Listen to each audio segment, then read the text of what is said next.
আসসালামু আলাইকুম।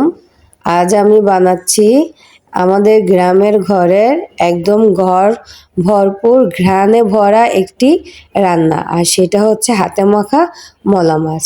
আমি মলা মাছগুলো একটু হলুদ আর লবণ দিয়ে ধুয়ে রেখে দিয়েছিলাম যেন মাছের গন্ধ বা আঁশটা যেটা বলেন সেটা দূর হয়ে যাওয়ার জন্য। তারপর আমি একটা পাত্রে মাছগুলো নিয়ে নিয়েছি এবং একে একে সব উপকরণগুলো দিয়ে দিচ্ছি। এখানে আছে বড় সাইজের একটা পেঁয়াজ, রসুন কুচি, টমেটো কুচি, কাঁচা মরিচ, এগুলো সব দিয়ে এখানে দিয়ে দিব আমি ১ চামচ হলুদের গুঁড়া এবং এখানে আমি একটু মরিচের গুঁড়াও দিব, বাট মরিচের গুঁড়াটা দিব আমি সামান্য ১.৫ চা চামচ দিব মরিচের গুঁড়া।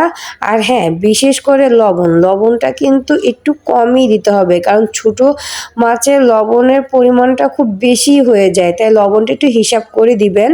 তারপর দিয়ে দিচ্ছি ১ চা চামচ ধনিয়ার গুঁড়া।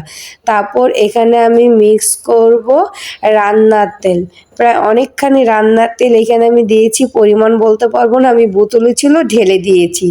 রান্নার তেল দেওয়ার পর এখানে আমি দিয়ে দিব সরিষার তেল। আমি সরিষার তেল ইউজ করি কারণ ছোট মাছে বা হাতে মাখা মাছে সরিষার তেল একটুখানি দিলে আমার ঘ্রাণটা ভালো লাগে। আপনারা চাইলে পুরোটা সরিষার তেল দিয়েও করতে পারেন। তারপর এটাকে আমি ভালো করে ম্যারিনেট করে নিব, উল্টিয়ে পাল্টিয়ে যেন মাছের ভিতরে সব মশলা লেগে যায়।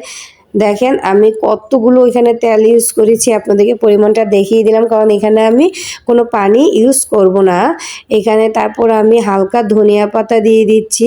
ধনিয়া পাতা দিয়ে এটাকে আরও কিছুক্ষণ আমি মিক্স করে নিব। হ্যাঁ, পানি ইউজ করব না বলতে, এই যে আমার হাতটা দেখতেছেন, এখানে তো আমি কিছু মশলা মেখেছিলাম, তো এটা ধুয়ে ফেললেও তো এমনিই চলে যাবে, তাই এখানে হালকা জাস্ট হালকা পরিমাণে একটু পানি এখানে আমি দিয়ে দিয়েছি। তো এই যে আমার মাছ ম্যারিনেট করা হয়ে গিয়েছে, এটাকে আমি ১০ মিনিটের জন্য রেস্টে রেখে দিবে। আমি কিন্তু একদম রান্না করি ঘরের মতন করে, ঘরের স্টাইলে। যারা নতুন রাঁধুনি তারা কিন্তু সহজে এভাবে রান্না করে খেতে পারবেন কোনো ঝামেলা ছাড়াই। তো আমি ১০ মিনিট পর চুলায় বসিয়ে দিয়েছি, সাথে একটা তেজপাতা দিয়েছি ঘ্রাণটা ভালো আসার জন্য। আমি ১০ মিনিটের জন্য ঢেকে দিব। দেখেন ১০ মিনিট পর মাছটা হয়ে এসেছে, দেখতেই পাচ্ছেন তেলগুলো কিভাবে উঠে উঠে আসছে। আর মানে গরম গরম ভাতের সাথে মলা মাছ আজকে একদম জমে যাবে। দেখতেই পাচ্ছেন কি লোভনীয়, আমার মাছ কিন্তু অলরেডি হয়ে গিয়েছে। আমি এখন গ্যাসটা অফ করে ওই গরম চুলাতেই এই মাছটা ঢেকে রাখবো। গরম ভাপেই কিন্তু মাছ হয়ে আসবে। মাছ কেন, যে কোনো তরকারি গরম চুলাতে গরম ভাপে রেখে দিলে ওটা হয়ে আসে। যদি ভিডিওটা ভালো লাগে একটা লাইক দিবেন, কমেন্টে জানাবেন আপনারা মলা মাছ কীভাবে রান্না করেন, আর সাবস্ক্রাইব করে পাশে থাকবেন আমার রান্নাঘরের সাথে। ধন্যবাদ সবাইকে।